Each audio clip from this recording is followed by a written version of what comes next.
1, live. Good morning, good afternoon, and good evening. My name is Nargis Kassenova, and I'm a senior fellow at the Davis Center for Russian and Eurasian Studies, running the center's program on Central Asia. We're very excited today to officially launch Caspiana, a digital toolbox for students and scholars of Central Asia and the South Caucasus. Thank you for joining us for this occasion. We will first briefly introduce Caspiana, and that will be done by me and Cian Stryker, who was the program on Central Asia Innovation Fellow last year and is the primary developer of the website. Then we will discuss the challenges of doing research in Central Asia and the South Caucasus that we face now, the pandemic, not being able to travel to the region, also authoritarian consolidation, closing spaces, spread of misinformation and disinformation, etc., but also opportunities such as new digital tools, open source data, etc. And we will do it together with David Trilling and Colleen Wood. We're very excited to have you with us, David and Colleen. David Trilling has been EurasiaNet's managing editor since 2018. From 2008 to 2015, he was Central Asia editor. Prior to that, he was correspondent for The Economist and 2016 Knight Bagehot Fellow at Columbia University. In the early 2000s, David helped build a network of community radio stations in Afghanistan. And Colleen Wood is a PhD candidate in the Department of Political Science at Columbia University, and her research on identity and civic engagement in Central Asia is funded by the National Science Foundation, and her writing has been published in The Diplomat, The Washington Post, and the Foreign Policy. Thank you very much again for joining us today. And we also count on your active participation, audience, on the questions, on your comments, etc. But let me first say a couple of words about the origins of Caspiana. On one rainy day in November 2019, the budding program on Central Asia at the Davis Center gathered a group of graduate and undergraduate students studying or interested in studying the region for lunch and chat. One thing that came up was the difficulty of finding up-to-date and credible local media outlets to follow, also sources for statistics, legislation, good language learning apps, and things like that. And that made us think. We all have spent a good amount of time searching for these resources.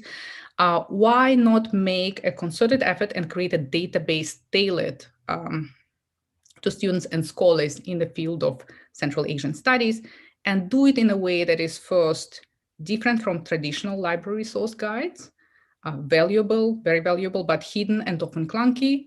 So we wanted a more accessible, user-friendly, and sleeker product.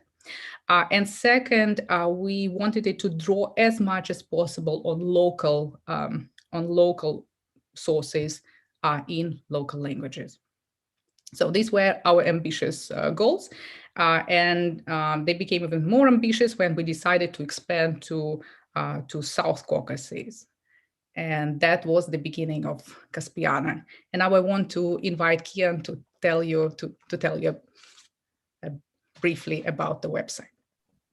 I'm going to go ahead and just share my screen, which is just going to be sort of the website. So my job is essentially going to talk a little bit about how to navigate Caspiana, which is a little redundant because we pretty much wrote most of this out in various portions of the website. So if you don't listen to me, not a big deal. It's pretty much all there, either on the home page, the about page, or in any of the particular tabs. We try to make it as self-explanatory as possible.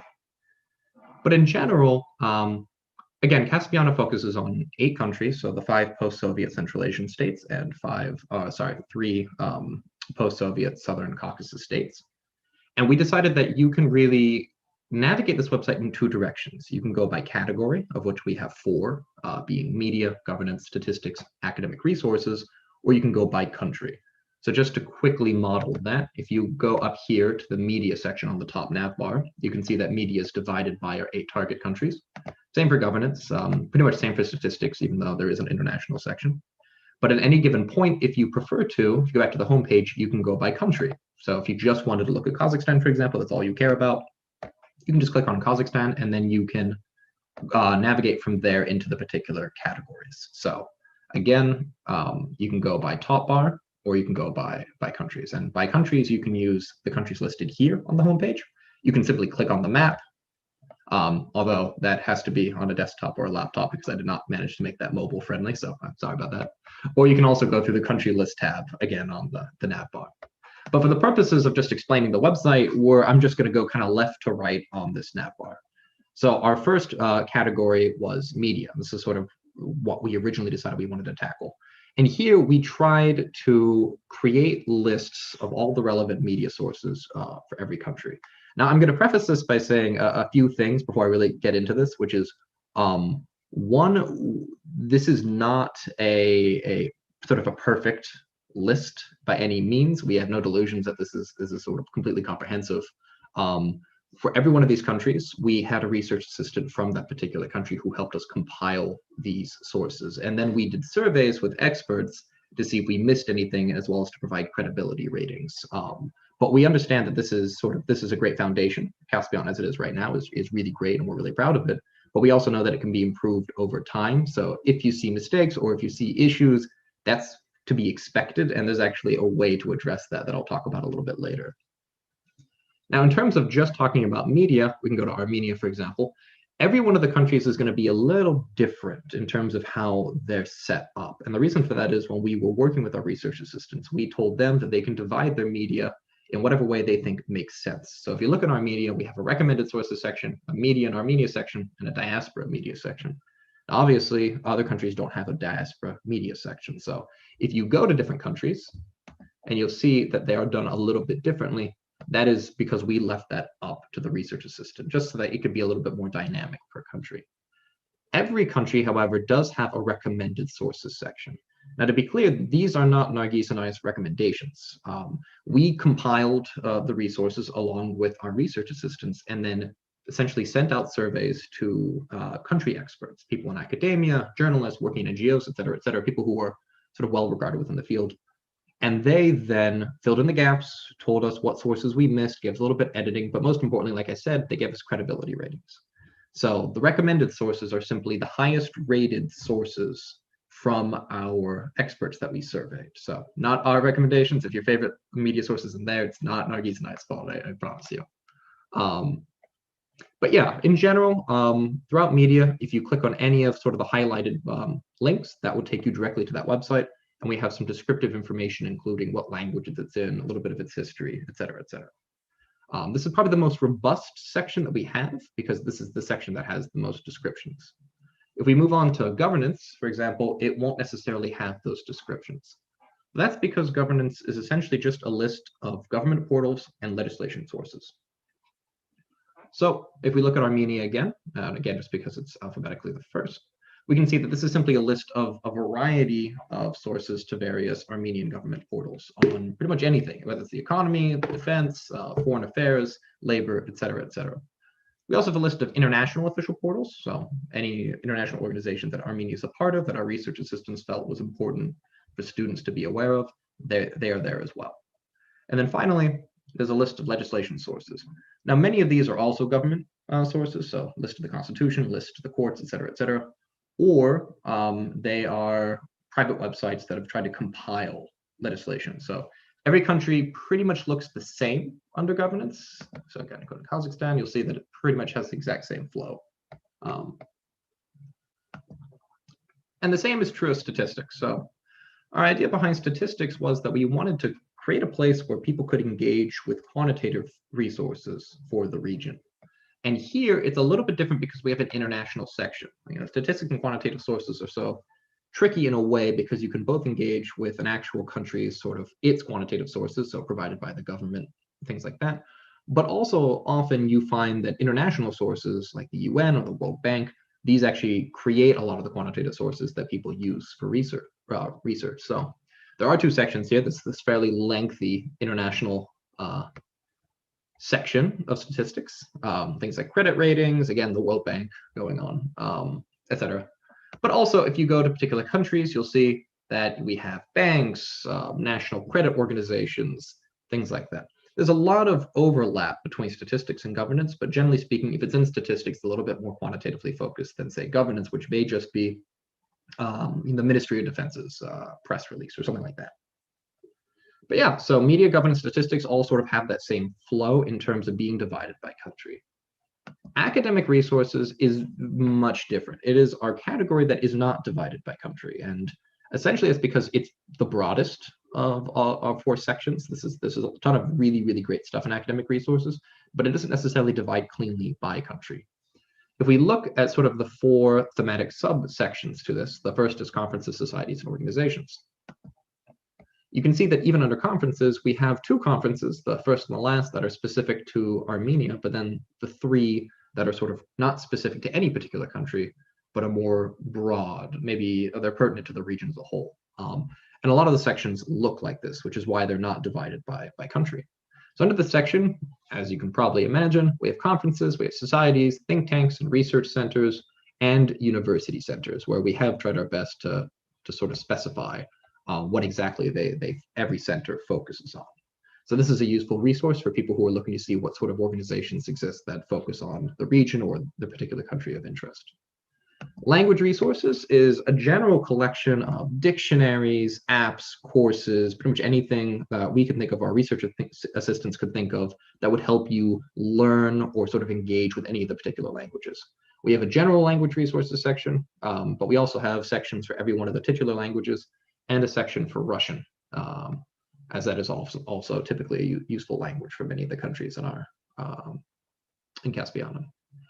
We then have a study abroad section, which is probably going to be mostly useful for undergraduates and graduate students, as opposed to people a little bit more established in the field. But I wish I had had this a few years ago when I was looking at study abroad programs. I'm hoping that students in the future will also find this useful. But here we've tried to compile a list of all of the US-based study abroad programs, things that academic institutions in the US recognize that students can use.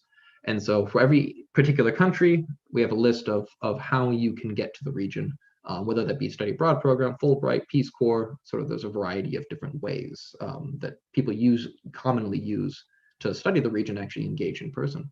But we also have a list of funding opportunities, which again, I would have found incredibly useful a few years ago. Instead of having to Google things sort of wildly, it would be useful, and I hope that it will be useful for people to come here and see exactly, okay, I want to do this, but how do I afford it?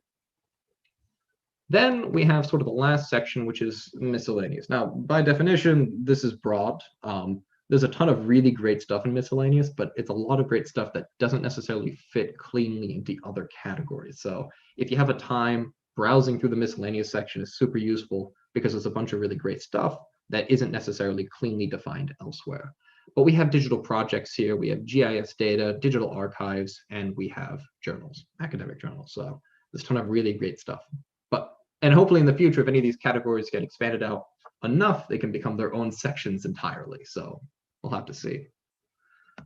Then again, we have this country list tab, which is just another way that you can sort of navigate the website by country as opposed to category. But then we get to, in my opinion, probably the most useful and important tab in the actual website. So when I started speaking, I said that we recognize that Caspiana is not perfect. In fact, we think it's in a pilot stage. We're very proud of what we have, but it has to be expanded. And the best way to do that is by getting input from everybody else, people who are passionate about the region, who live in the region, whatever. But, as you go through a website, you will inevitably find mistakes. There are going to be descriptions that aren't necessarily completely accurate. There may be links that don't work anymore, or maybe we completely missed a particular media source or government portal that you feel should be in this website. So this tab is essentially for you. This is just an embedded Google form where if you give us your email, your name, and your contribution, it's going to be recorded and stored in the Caspiana Gmail account. And research assistants or Nargis are going to be able to go in there, see exactly what you recommend to be changed or expanded about Caspiana, and the website will be able to update over time. So please, if you have any sort of recommendations or changes you'd like to make, please use this liberally because this is going to be fantastic. Someone is definitely going to adapt the website based on your recommendations. Probably not me, I'm graduating, but someone will definitely do it. And then finally, in our About page, this is really where you can find a lot of the information that I've already sort of talked about. So a lot of it's written about what Caspiana covers, how we decided to organize it, why we decided to create it. I mean, a lot of that stuff is there, so you can read through that. We also have a section on our logo, which I'll actually talk a little bit about just because I think it's fantastic. I'll just bring us up here. This was designed by our absolutely fantastic logo designer, Jar, and it's inspired by the depiction of a mythical animal found across the realm of the ancient Khazar state. So the Caspian Sea was historically referred to in the region as the Sea of the Khazars, and the Khazars were Turkic people who set up an empire and for centuries controlled the area stretching from the Volga-Don steppes to the northern Caucasus. So it was kind of, throughout this process, it's sort of difficult to find visual things that represent both the Southern Caucasus and Central Asia. So this is something that Jar came up with, and it's absolutely fantastic. Then there's a section on Nargis and myself, and as well as the Caspiana email address. If you have something that you feel can't be said through the contribution form, feel free to use that. And then most importantly, we have a section to acknowledge all the various research assistants and people who work with us to make Caspiana what it is now. But I'm going to leave it up to Nargis to fully talk through this particular section. But thank you everyone for bearing with me as I walked everyone through this website. Thank you so much, Cian. Let me do the acknowledgements, which is always a very pleasant part. You already, I think, understood from Cian's remarks how important research assistants were for the project. They actually compiled the core of the database, and we want to thank them again. And that's Zulfiya Abdrahimova-Garberi, Chingiz Aydarov, Ilham Jurayev, Botar Kabilov, Christopher Patvakanyan, Hamza Sharifzada, and Iyad Serodze. So kudos to you guys, and I hope some of you are with us today in this Zoom call. We want to thank our colleagues at the Davis Center and also Harvard Library who have been terrific and helped us a lot. That's Maria Altamore, Carol Chiodo, Sarah Feiler, Katie Genovese, Jeremy Gillette, Katrina Keegan, Kelly O'Neill, Svetlana Rukelman, Hugh Truslow, and Alexandra Vakru. And Cian already mentioned our extraordinary logo designer, Jar Sartekhan, who designed this beautiful logo. And we also want to thank David. David Trilling was with us from the very beginning, and he was instrumental in jumpstarting this project, encouraged us, and also generously shared his bookmarks, his precious bookmarks with us. And we also want to thank the hundreds of excellent experts on the countries of the region who spent their precious time and participated in our media credibility surveys. And I want to thank in advance people who will help us make it more comprehensive and contribute their sources, their recommendations to us. And before we go to the discussion, I want to draw your attention to the link, so we can find our website on caspiana.omeka.fas.harvard.edu, or you can go to the Davis Center website and find Caspiana through there. Program on Central Asia has its own page on the Davis Center website, so Caspiana will be packed there. Okay. Now let's discuss. Let's talk. And I want first to ask David, who does research on the region nonstop. How do you see the challenges and opportunities of doing research on the region today? Thank you. Thanks for having me, and congrats to Nargis and Cian. This is a really excellent project. I found a lot of new resources here. It also comes at a great time. Obviously, many of us are grounded because of the pandemic and scrounging around for resources wherever we can find them. I just want to also kind of tip my hat to the media links that you've flagged and that you've tried to kind of break them down a little bit into government linked or pro-government. because so many outlets in this region, have those types of connections which are not always readily apparent. And I realize it's a work in progress. As Cian said, there's a lot of need for caution with the media in the region, but there's also a lot of really excellent local media being done. So, congrats. And I look forward to continuing to use that page and referencing it regularly. The government sites are are really great to have in one place. One thing I would add, and I would not expect anybody to have to try to keep this up to date, but would be social media accounts of government agencies, and almost every ministry these days has an account or multiple accounts somewhere, and often it's where you can find the most recent up-to-date information. The Uzbek Health Ministry publishes on Telegram. The Georgian CDC is on Facebook, and that's where I go regularly to find the latest data on, for example, virus cases or vaccines. But again, these things are changing all the time. Often they change whenever there's a new press secretary. So, and sometimes it's on the press secretary's personal webpage. So it is kind of something that you have to kind of look for, and hopefully you can often get through to those through the ministry websites. But that's the challenge, right? Keeping this up to date. So, I'm glad you guys have the resources and the future cadres of students to do that. The other thing I would just say, looking through this, is this links to pages that often are in English, Russian, and a local language. I would say I would tell researchers and students, don't depend on the English versions of these sites. They're often the ones that are very rarely updated or less regularly. That can be true of the Russian versions. So, for skimming a local page, I don't speak Armenian. I do it in Google Translate, and it's getting better all the time. And I don't think it should be dismissed. I wouldn't quote something that way, but you can get your bearings. You can use Control F and search for a specific word, and then triangulate to try to figure out what's going on. And Cian touched on statistics. Every country in the region has something more or less like a statistics agency online.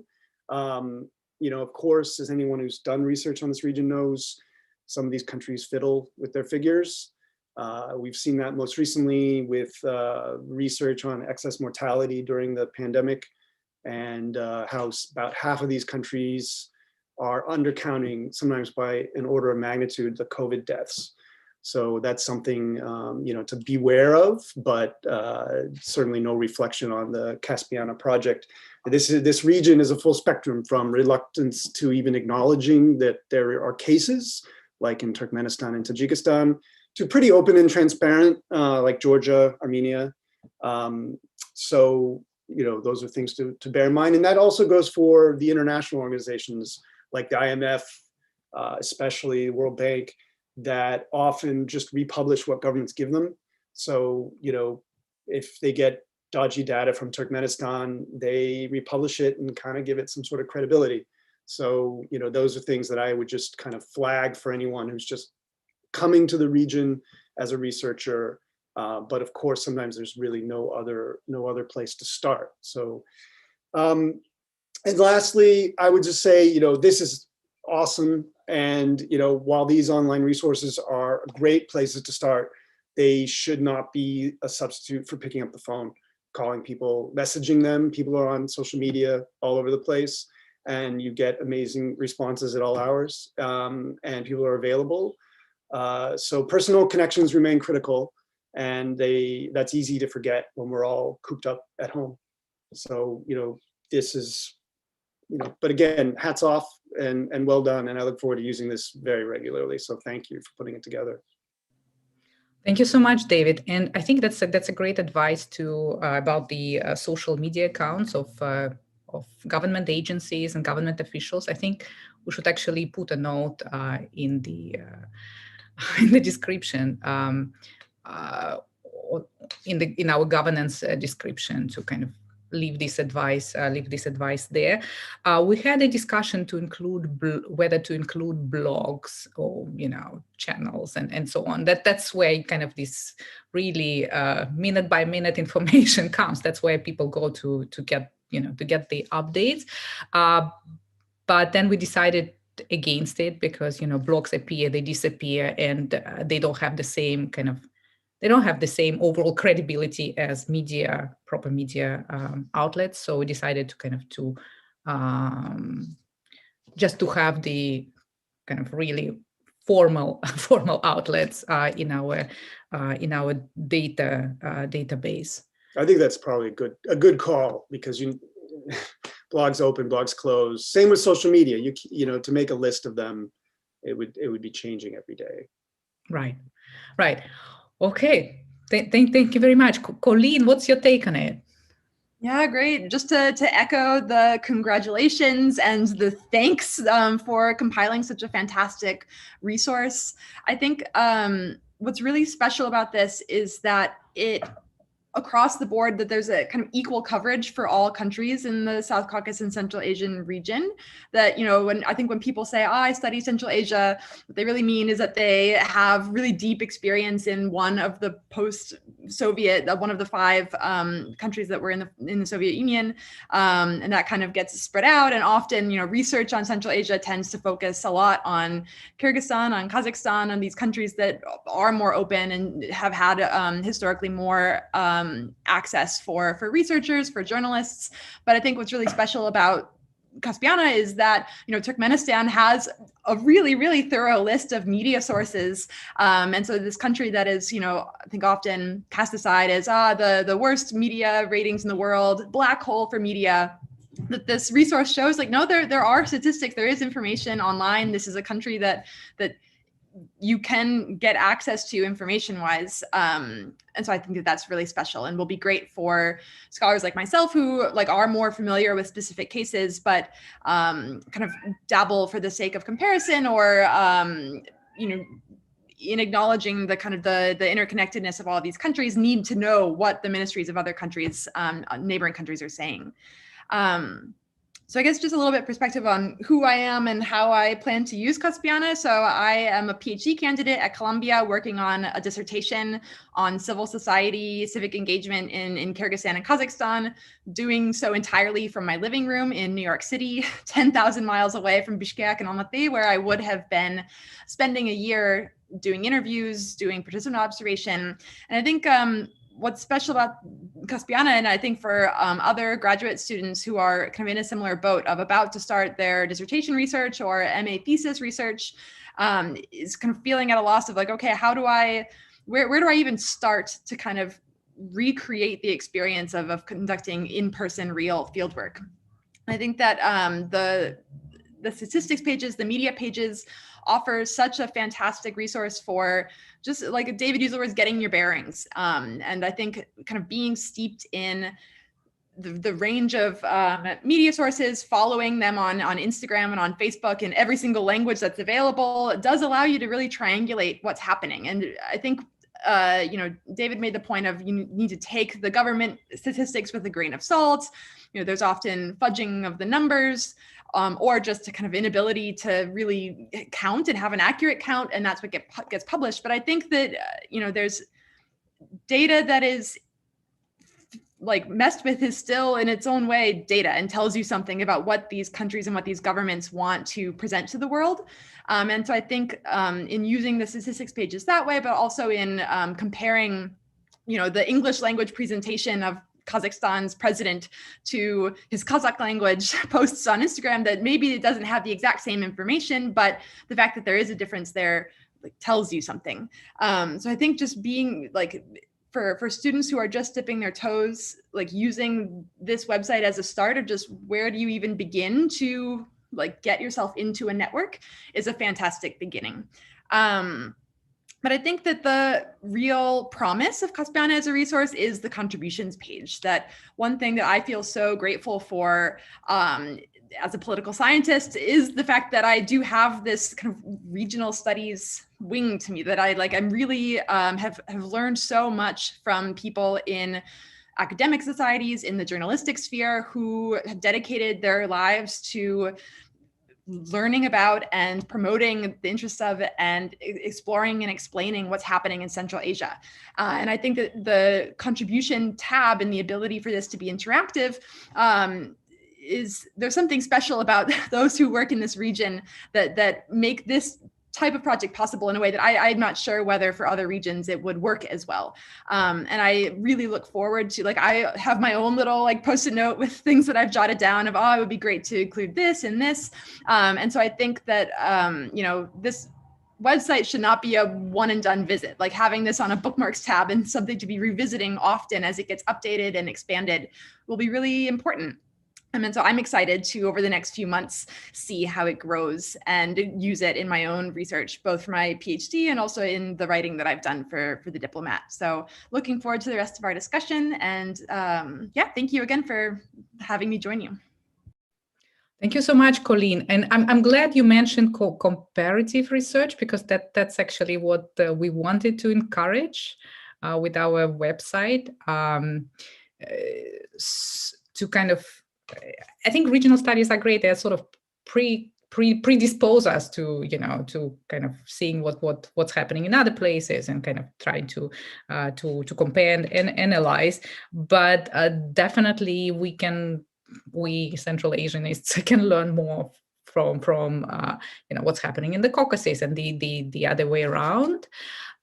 So yeah, I hope Caspiana would you know, really serve this purpose and encourage more comparative research. We received actually another issue I wanted to maybe touch upon is the kind of the authoritarian consolidation and the fact that, you know, it is a difficult terrain. It is a difficult terrain to a different degree. There are more open countries, less open countries, you know, countries with more vibrant kind of expat communities, less vibrant expat communities. But what we were trying to do is kind of to show that you can pull these resources from different places, even on a country like Turkmenistan, you know, which is a big challenge. It's difficult to get into, but there is information out there. It is not enough information, obviously, and the quality of information is, you know, kind of problematic. Nevertheless, you can sort of piece something together using it. I was wondering if you have thoughts, how do you deal with this challenge when you, David, cover more difficult places, yeah? And when Colleen as well, maybe you can start with David. If you have any recommendations to students. Patience.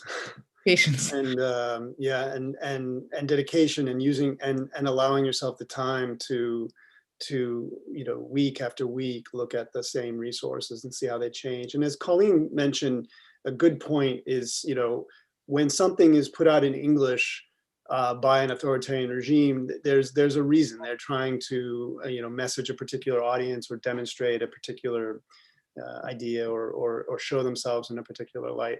So you know, to triangulate that against what's available in other languages.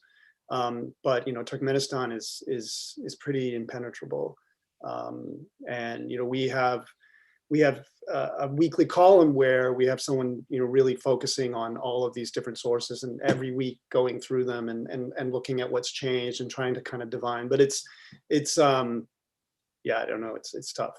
It's tough. It's not something you can just kind of jump into. Right. Yeah.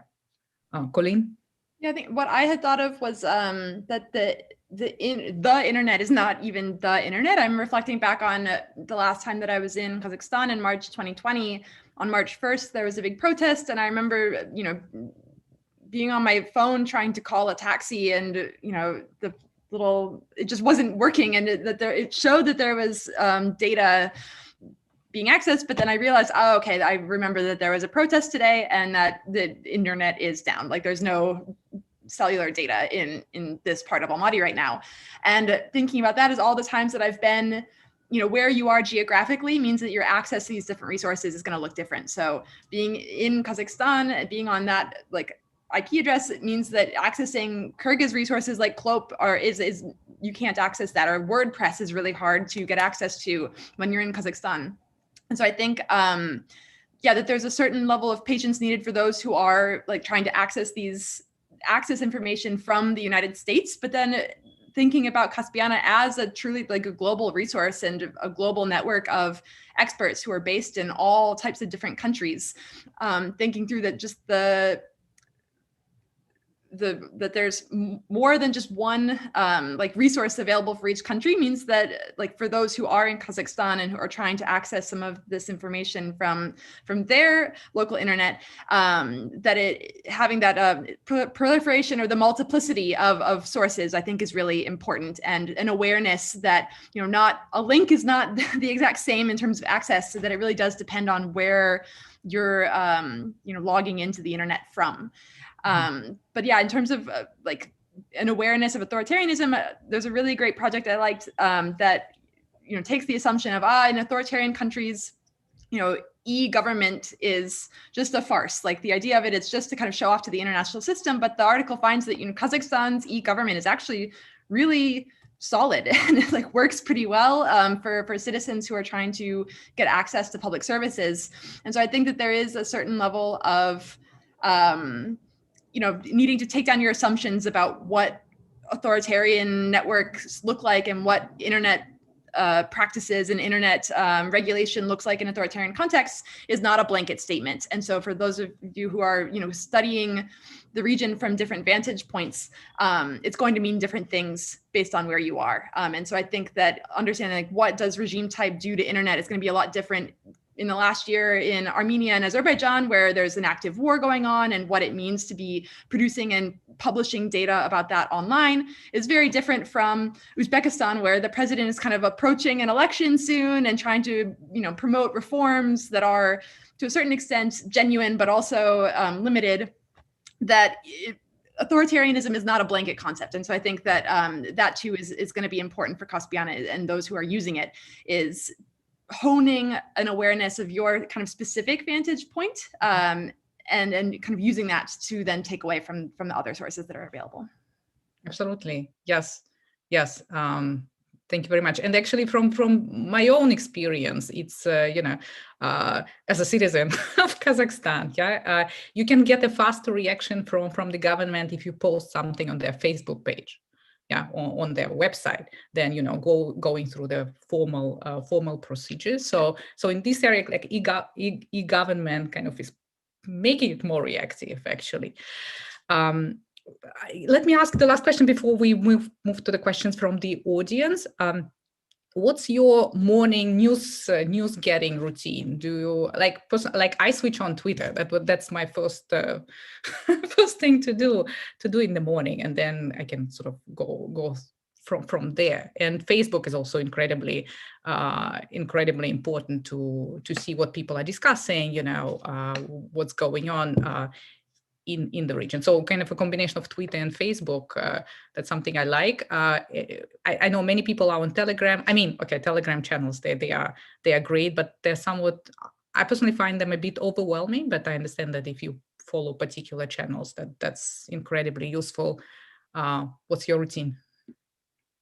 Well, I find Telegram kind of overwhelming for just a general picture. If I'm looking for something specific, maybe it's helpful, but I have a number of channels in Twitter, and I have a folder of about 36 news websites that I click open all tabs, and I go and make coffee, and I come back and they've loaded, and I just kind of skim, all one by one and close them. Thank you. Colleen, what's yours? I've got Google alerts in English and Russian for Kyrgyzstan and Kazakhstan and Central Asia. So the two countries that I study most closely, and then the region broadly, and kind of click through. There's always EurasiaNet links. There's always diplomat links in there. So it's kind of a way to get the roundup without that. But I think, Nargis, it's interesting that you said Facebook and Twitter. For me, my news source is Instagram, because when I wake up and it's morning in New York, the whole day has already happened in Bishkek. And so I find that the posts that are showing up are those that are kind of updating, okay, which minister got sacked today? Like what protests happened today? So I go to Instagram. And I think that this does speak to the fact that there is not even a kind of unified internet happening. Even web sources that have presences on Twitter, on Telegram, on Facebook, on Instagram, the conversations that are happening in the captions and in the comment sections on these all look really different. The types of people who flock to one platform or another are really different. So I think that this is another important point of like needing to kind of triangulate your sources, that the original news article link like might not even be the only thing that you can take away from your daily news roundup. Yeah, exactly. And titles, not in EurasiaNet, but in other places, can be so misleading. You really need to read the thing to understand what's going on. We received some questions about the sources where, kind of whether we would add them or not. Archival sources, I would say that will something that we will try to develop. We'll try to develop sections on archival sources. Let's see if we can do something on the like historical sections for the country. That's definitely something to explore and think about. Networking or calls for actions. It's not. I think Caspiana is a bit different from association websites or we will not be updating it all the time. So I think that Caspiana is not the best place for this kind of content. Summer schools, if they are stable, year after year, summer schools, we can definitely add this information to the list. But basically, we will hope to update it on a yearly basis, on an annual basis. So it's not something where you will see information popping up, new information popping up, every week. That's not the type of project we're doing. It's more or less stable, kind of stable information that we will be kind of hosting there. Networks. Well, there are other places. For example, the Oxford Society for Central Asian Affairs. They have a great section with information on experts, and I think that's a better place for networking. But what we would want to develop further is kind of sort of recommendations from kind of more established scholars to students or to younger beginning scholars in the region, how to operate in this environment, what are the skills needed, and so on and so forth, how to read the statistics, for example, or well, to check sources, or kind of use. I think what David said about don't hesitate to pick up the phone, figuratively speaking, to reach out to people in the region and kind of talking more and hearing the voices and so on. So, okay, using the formal language, I think the kind of developing a teaching device would be the direction that we will be going in. So something that really helps kind of shape or help and shape the new scholars of the region. So Cian, do you want to add something to that? Yeah, I think a lot of questions about sort of expansion, and yeah, like so. There's a ton of stuff that we want to include in Caspiana in the future. And again, this is sort of like odd for me to speak about because I worked on it for a year and a half, but I'm graduating, so I won't necessarily be with Caspiana moving forward. But there's a ton of room for expansion. Expansion can be somewhat difficult, though. And I know there's a question, for example, about like religious sources. So, for example, Armenia has, I think, one particular link that like a media source that talks about religious sources in Armenia, but none of the countries are necessarily standardized. So, like, we don't have that in the Georgian section. And the reason why we don't have that in the Georgian section is because our Georgian research assistant didn't add that, but our Armenian assistant did. So, expanding particular categories can sometimes be tricky because if we wanted to keep it standardized, if we wanted to create like a religious section for every single country, for example, hypothetically, I don't think we would, but if we did, we would then have to go hire research assistants from all 8 countries to do that, because it is 8 countries. As Colleen mentioned, we all have sort of our areas of focus. I definitely cannot speak to really the Southern Caucasus, for example. I really can't do any of that. And so the way we expand is either things trickle in, like particular sources that you think are important, in which case we add that. So we could expand out, for example, specifically Georgia's, sort of the Georgian Orthodox Church. That could be expanded out if someone decided to go to the contribute page and just give us all the information we needed. That could be included. But then creating a specific standard, like a standardized subsection for every single country is going to be incredibly difficult because of sort of logistical challenges of hiring research assistants for every single country. And that process took about a year between trying to hire people, work with HR about who we can hire, because it gets really difficult because we have to hire students. And so there's a lot of sort of hoops in terms of adding sections for every single country. So things can trickle in and they can be added, and that's really easy, and that will be really, really, good to do. And then more larger expansions, that is a lot more logistically challenging. Will have to be, I guess it'll depend on sort of how many resources Nargis has in the future, how many research assistants Nargis has, and also how much time can be put towards this. Because unlike, for example, sort of Caucasus, who has dedicated employees that just work on Caucasus, I mean, I was a student, I was a graduate student during this time, and on top of my thesis and some of the other publications we're working on, this is what I was working on the side. And so it does get challenging to sort of do massive expansions when we don't really have a dedicated team. So I think that's probably just the only thing I'd add. Generally speaking, we do want to expand. We want to expand in all these areas. And if you throw anything into the contribute page, it will most likely find its way onto the website at some point. But sort of larger expansions may be a little trickier for now. Yeah, we welcome ideas and very much welcome contributions of any kind. If you want to contribute a resource, your project.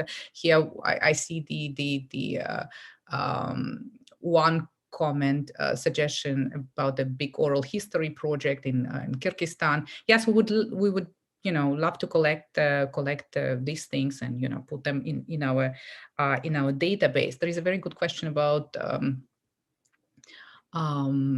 whether we will be having sources for Nagorno-Karabakh, Abkhazia, and South Ossetia. We are thinking how to do it, but definitely we will be working on it. So here we're in a sensitive area.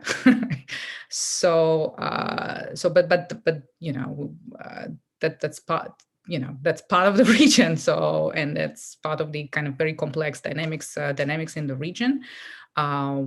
We will definitely work in this direction.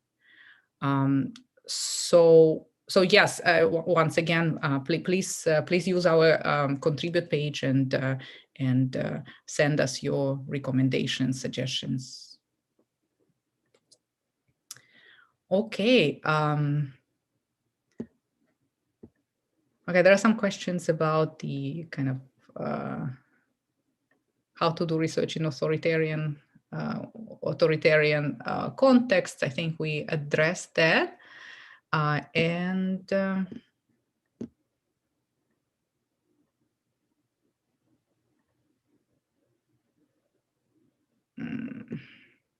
Yeah, okay, library guides, whether we will be, there was a question on library guides. There are library guides out there, whether we will be pulling them together. That's also a good idea. I think that and we actually have a section for that. So we will be putting these things on the list. I think we do have them, Cian, don't we? Yeah, I think we have under academic resources and under, let me check really quick. Yeah, we do have like sort of a digital archives area, which is where we put some library guides. So we don't necessarily have a specific library guide section, but typically when we find really great resources, they get tossed into the website. And if it's a library guide, my guess it ends up being under digital archives. So I don't know if we're necessarily going to take the time to sort of scrape other library guides, sort of take their work and put it into ours. I feel like that might be a little unfair. Collaboration is obviously possible in the future, but in general, when we sort of, as we're going about our lives and we figure out a really cool source or a certain library guide is brought to our attention, usually Nargis will shoot me an email and then we put it in there. So I think that's sort of, I don't know if that's really like putting things together per se, but when we find sources, we put them in Caspiana. Yeah, and speaking of scraping, that's actually another thing that we are considering, to put kind of tools inside our tool. So some scraping tools for particular purposes, scraping legislation or things like that. So yes, that's what we are thinking of doing.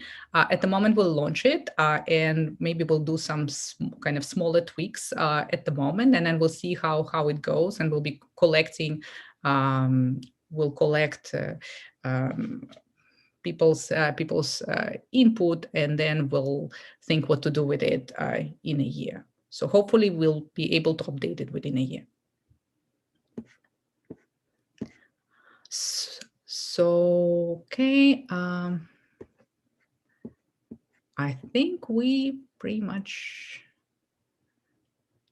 okay, if you're doing analysis, okay, I think we pretty much addressed the questions, and unless you want to kind of do some last final comments, the participants? No?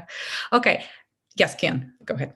Yeah, I'll just say I'm seeing a handful of like really great sources already being posted in the chat. Just a reminder, use the contribute page. That way it's actually there for resource assistance. So I don't know if we have access to this chat once the webinar actually ends. I think we can save the chat, but it will be really, really nice if you send us a proper kind of, to send it, your information in a form. That would be really fantastic. Yeah, that'd be much better, because then it's like, stored and then we have it on record. So just a reminder to people who are giving us sources already.